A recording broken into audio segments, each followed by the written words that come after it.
राजस्थान में सामंतवाद। विद्यार्थियों, पिछले वीडियो में हम राजस्थान में सामंतवाद पर हमने चर्चा की, जिसमें मुगल काल में सामंतवाद में हुए परिवर्तनों पर चर्चा मुख्य रूप से रही थी।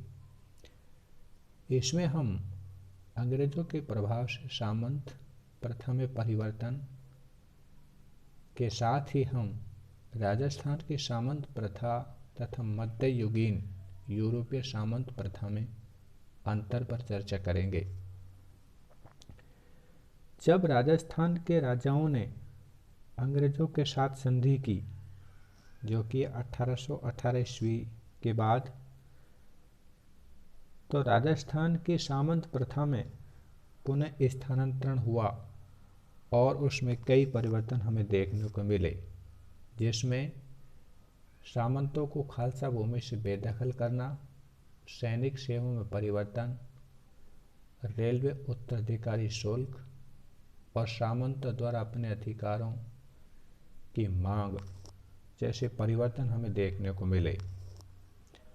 राजस्थान पर ब्रिटिश संरक्षण की स्थापना के बाद राजपूत राज्यों में नई व्यवस्था का सूत्रपात हुआ।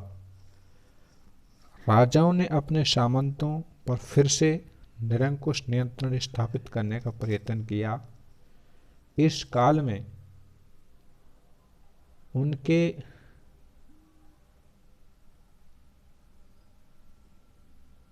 अपने कुछ दूसरे परिवर्तन हुए, जिसमें जैसा कि खालसा भूमि, सैनिक सेवा, रेलवे उत्तराधिकारी शुल्क आदि और सामंतों द्वारा अपने अधिकारों की मांग भी रखी गई।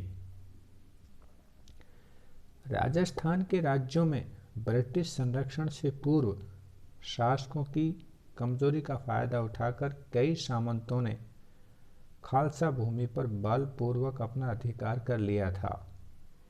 शासक इस भूमि को फिर से अपने अधिकृत करना चाहता। शासक ने ब्रिटिश सहायता की मांग की। ब्रिटिश शासक भी यही चाहते थे, क्योंकि इन राज्यों से होकर जाने वाले व्यापार मार्ग की सुरक्षा ब्रिटिश हितों में ही थी। ब्रिटिश सरकार ने अपने विरोधी सामंतों के विरुद्ध सैनिक अभियान करके, जिनमें हम जयपुर, जोधपुर, उदयपुर आदि क्षेत्रों की खालसा भूमि को देखते हैं कि यहाँ के सामंतों को खालसा भूमि से बेदखल कर दिया। शासकों एवं सामंतों के मध्य आपसी कलह का मुख्य कारण सामंतों द्वारा राज्य को दी जाने वाली सैनिक सेवा थी। मोटे तौर पर इसे दो भागों में बांटा जा सकता है, एक युद्ध प्रणाली, दूसरी शांतिकालीन। युद्धकाल के समय सामंत को अपने राजा की सहायता के लिए दल बल सहित जाना पड़ता था और शांति काल में राजा को सामान्य अर्थों में अपनी जागीर की आय के अनुसार सैनिक सेवा देनी होती थी।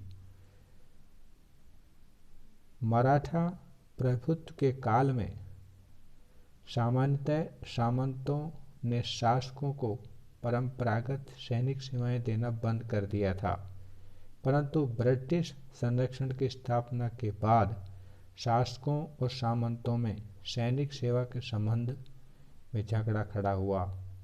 इस विवाद का मुख्य कारण यह था कि शांति और व्यवस्था के लिए अंग्रेज अधिकारियों के नियंत्रण में, जैसे मेरवाड़ बटालियन, मेवाड़, भीमकोट, शेखावटी, दिग्गज, जोधपुर की यूनियन तथा कोटा बटालियन की स्थापना हो चुकी थी, जिसका संपूर्ण व्यय संबंधित राज्यों से सामंती के साथ नगद वसूल किया जाता था। इस तरह अंग्रेजों के साथ संबंध स्थापित होने के बाद राजस्थान के सामंत प्रथा में कई परिवर्तन हुए, जिसमें विशेषतः सामंतों के अधिकारों में हानि जो हुई वो हमें देखने को मिलती है। राजस्थान की सामंत प्रथा तथा मध्ययुगीन यूरोपीय सामंत प्रथा में अंतर पर भी हम यहाँ चर्चा करें। डॉक्टर गोपीनाथ शर्मा ने राजस्थान एवं मध्ययुगीन यूरोपीय सामंत व्यवस्था में स्पष्ट अंतर करते हुए कहा है कि उस समय के सामंत पद्धति अपना प्रमुख स्थान रखती थी। कर्नल टॉड ने इस सामंत पद्धति की तुलना मध्ययुगीन यूरोपीय सामंत व्यवस्था से की। उन्होंने कहा कि सामंत व्यवस्था काफ़ी समानता रखती है, लेकिन राजस्थानी सामंत प्रणाली सामाजिक राजनीतिक व्यवस्था का रूप है। राजस्थान में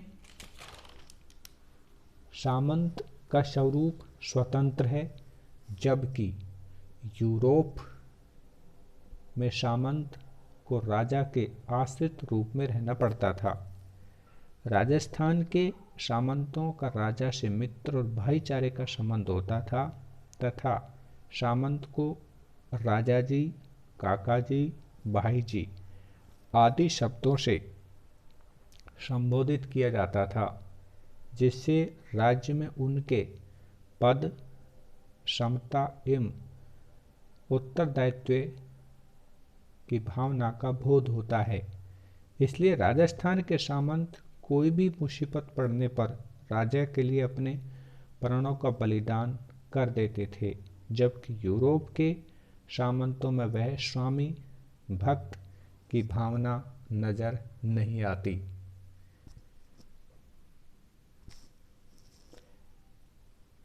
कर्नल टॉड के अनुसार यूरोप में सामंत व्यवस्था का जन्म बर्बरतापूर्ण वातावरण के फलस्वरूप हुआ। वस्तुतः यूरोपीय सामंत पद्धति राजा और सामंत के बीच एक प्रकार की सौदेबाजी थी। दूसरी ओर राजस्थान में सामंती प्रथा के लिए ऐसी परिस्थितियां नहीं थी। राजा और सामंत का संबंध रक्त और बंधुत्व का था। यूरोप के राजा भूमि के स्वामी होते थे, अर्थात भूमि राजा की मानी जाती थी, परंतु राजस्थान में भूमि का स्वामी किसान होता था।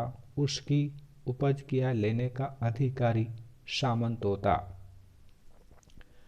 यूरोप के सामंतों को कानून अधिकार बनाने का, न्याय करने के अधिकार थे, जबकि राजस्थान के सामंत को इस तरह के अधिकार नहीं मिले हुए थे।